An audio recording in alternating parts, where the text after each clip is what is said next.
ஜோதிடத்தில் இயக்கங்கள் என்றால் என்ன, இந்த இயக்கங்கள் எத்தனை வகைப்படும், இவற்றை வைத்து எப்படி பலன் கூறுவது என்பதை இந்த வீடியோவில் நாம் பார்க்க போகிறோம்.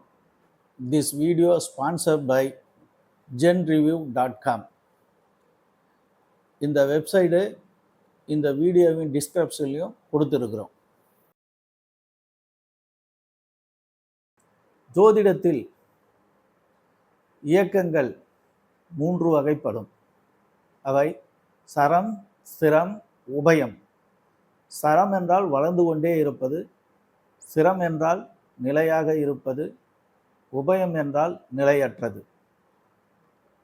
இந்த 3 இயக்கங்களை நாம் பூமியில் உள்ள அனைத்து உயிர் உள்ள உயிரற்ற பொருட்கள் அனைத்தையும் இந்த 3 இயக்கங்கள் இயக்குகின்றன. இந்த இயக்கங்கள் ஜோதிட சக்கரத்தில்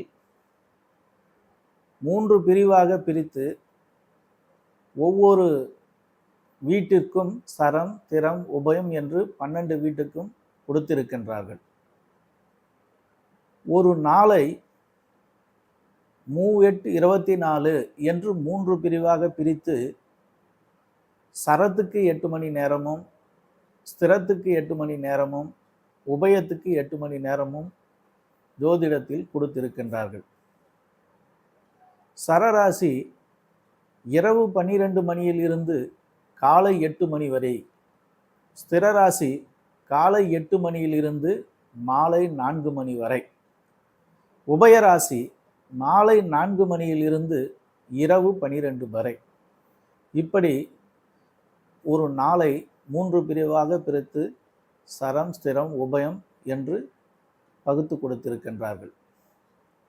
இந்த சரம், திறம், உபயம் எப்படி ஜோதிடத்தில் பலனை தரும் என்றால், ஒரு நபர் ஜோதிடத்தில் வந்து என் மனைவியை பிரசவத்திற்காக மருத்துவமனையில் சேர்த்திருக்கின்றேன், மருத்துவர் இன்று குழந்தை பிறந்துவிடும் என்று கூறினார்.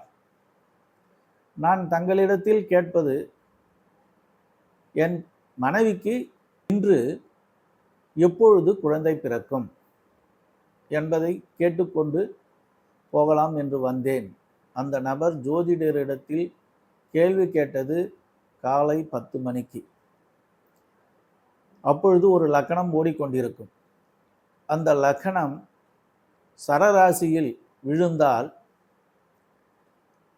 இரவு 12 மணியில் இருந்து காலை 8 மணிக்குள் உங்கள் மனைவிக்கு குழந்தை பிறக்கும் என்று கூற வேண்டும். அதே லக்னம் ஸ்திரராசியில் விழுந்தால் காலை 8 மணியில் இருந்து மாலை 4 மணிக்குள் குழந்தை பிறக்கும்.